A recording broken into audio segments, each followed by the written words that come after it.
your way through it a little bit. Hi, I'm Jackie Reid and welcome to Lethal's Last Word. Well, it's round 21 and the first match this weekend features two big finals contenders, with Hawthorn meeting Collingwood on Friday night at the MCG. And Lee Matthews, as I welcome you, it's been a mixed bag for the Pies this year, but they're starting to hit a roll as September nears. Well, they've been much better the last month. Like, the reinforcements have arrived, really, when you think of it. Keith's back from injury, Beams is back from injury, Goldsack's back from injury, and their exciting young ruckman, Brodie Grundy, is doing really well. So we have a look at what's happened recently. I mean, well, Essendon are really struggling, but a really good win against Sydney last week up there. And obviously, Hawks have been terrific. 16 wins, 3 losses. Had a bad loss to Richmond 2 weeks ago. But apart from that, they've been in really good form. Well, let's move on to the key stat for this match, and you want to focus on how both sides are very strong with their marks inside 50. Well, it's really interesting. One of the things, when we look at the marks inside 50, Hawthorn are best at it, 285, Collingwood are second. Where do they come from? Well, Cloak obviously for Collingwood, Roughhead and Franklin, and Bruce for Hawthorn. But this is where does Ben Reid come into this? I mean, Ben Reid has gone into the forward line recently, and Collingwood have looked much better. But that's because Lachlan Keefe has been able to hold down that big defensive role. But this week, I mean, there's no better forward duo than Roughhead and Franklin when they're both there at the same time. So can Nathan Brown, Lachlan Keefe, can they handle that defensive matchup? I think they'll go with Reid up forward and try and play to their strength and hope that Keefe will probably get the Franklin matchup. Maybe Goldsack can help him out, given that Franklin doesn't mark above his head all that often. It is a tough one because Collingwood doesn't have an obvious defender to take Buddy, do they? No, they don't really. And that's what's so hard when you've got two really good. But, I mean, Lake and Gibson, they're two good big defenders if you need to take Cloak and Reid. But I think Collingwood will go for the setup that has worked well for him, and Reid forward, Keefe defence. Well, let's go to the key player for the Hawks in this match, and you want to focus on a 24-year-old from North Ballarat, Isaac Smith. Well, it's interesting. All of a sudden, he's become the Hawthorn player that the opposition are trying to tag. Even a couple of weeks ago in their loss to Richmond, Smith was really good in their first half. He's the running, bouncing ball carrier. Daniel Jackson, Richmond's main tagger, went on for him. And last week, lo and behold, at the start of the game, Clint Jones, St Kilda's main tagger, is on Isaac Smith. And I think that's because they've got the good getters in close. We know that. Mitchell, Sewell, players like Hodge, Jordan Lewis, players like that. But his run and carry on the outside, I think, is a bit of a one-off for Hawthorn. And so the opposition tend to give him a particular tag. I don't know whether Macaffer might take that role this week for Collingwood. OK, moving on to the key matchup for the clash, and it's two combative individuals who've had a few good head-to-head clashes in the past, Jordan Lewis and Heath Shaw. Well, I have. Now, Hawthorn have beaten Collingwood comfortably the last 4 times they've played, and part of what's worked well for them, they'll probably do again. And part of that is Jordan Lewis going and playing as a defensive forward on Heath Shaw, who's such a good bouncing, attacking defender for Collingwood. And he's kicked goals, Lewis, so Collingwood will be ready for this particular matchup, so they might do something else with Heath Shaw. So when it works once, works twice, then you think you're going to continue with it. So from Hawthorn's point of view, I wouldn't surprise me if they get Lewis on to Heath Shaw. But I reckon Nathan Buckley might push him up to wing or something that makes it a little bit more difficult for that matchup to take place. OK, last word, who's going to win this one? I've got to stick to the Hawks. Hodge back, Franklin back, fantastic ins really. So I think Hawthorn will win. So that's Lethal's last word on the contest between the Hawks and the Pies.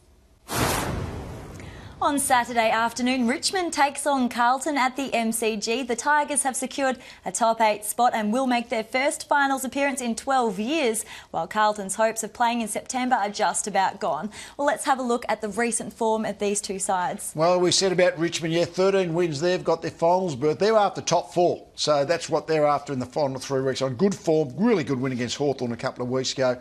Got over the top of the Lions last week. And Carlton has been stuck on that 9 wins now for a couple of weeks, going down to Fremantle and the Bulldogs. So they've virtually got to win all 3 games, at least 2 of the 3, to have any chance of playing finals. So it's last man standing territory for them. How have you assessed the Blues' form in their first season under Mick Malthouse? Well, it hasn't been progressive. I mean, I was one who thought that probably new coach, new enthusiasm, honeymoon year, they'd actually would be better than they were in 2012. But in fact, they're worse now than they were in 2012. So on that basis, they've gone backwards, and the Carlton fans will be hoping they're now about to bounce forward 2014 onwards. Well, let's take a look at our first bit of vision, and we're going to focus on the head-to-head battle between the Carlton captain Mark Murphy and his potential shadow for the game, Daniel Jackson. Well, as Carlton's year has been a disappointment, so has Mark Murphy. He's been a very good player, all-Australian standard player, made captain this year when Chris Judd stood down, but he just hasn't had a good year by his own standards. He's really battled, and this week Daniel Jackson is the main tagger for Richmond, does a really good job, makes it hard work, and is a bit of an offensive tagger as well, that he'll get forward and try and get off his direct opponent and kick a goal. So be a lot of pressure on Mark Murphy. They've got McLean, they've got Gibbs, but they need him to be that 2012 type form for Carlton, I think, to have any chance of beating Richmond this week. Well, the key player for the Tigers is brilliant to watch when he's on song, Jack Riewoldt. But this year, he's been very good with his goal assists, and it's not just his goal kicking. In fact, he's ranked second in the competition for goal assists. Well, it's interesting. He's kicking about the same amount of goals. He's kicking about 3 goals a game as he did last year. But Richmond are a much better team. And one of the key stats with that, Jack, is last year they went to him 40% of the time. He was their target when they went into the forward 50. This year it's down to 27. Now 27's okay, but 40% is like Tony Lockett, Peter Hudson type priority. So Richmond are a better team. He's still kicking his 3 goals, playing a different role in the forward line, he's not a priority go-to target, so that makes Richmond a better team, but Jack is still kicking his 3 goals a game. Carlton doesn't have a lot of options down in defence. If Jamieson can't hold him, do they move Lockie Henderson from forward to defence? Well, they might, I guess, but I think Jamieson will do okay, because it's not that Riewoldt, he kicked 1 goal last week against the Lions. It's not like he's absolutely blistering the opposition, so I think Jamieson will be able to do the job, but he should get his 2 or 3.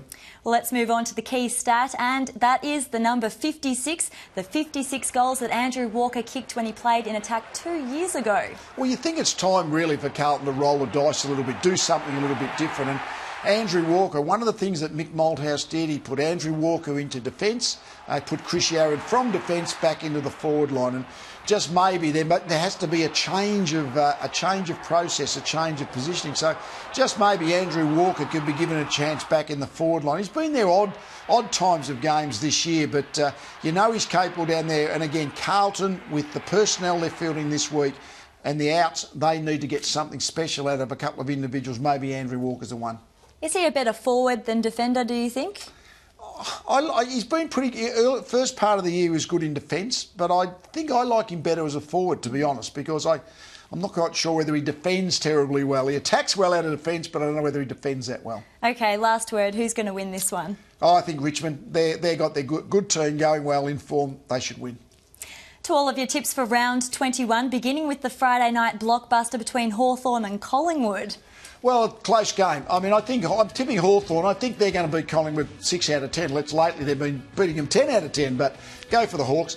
Richmond, Carlton, I reckon to me that's a 7 or 8 out of 10 chance the way the two teams are playing.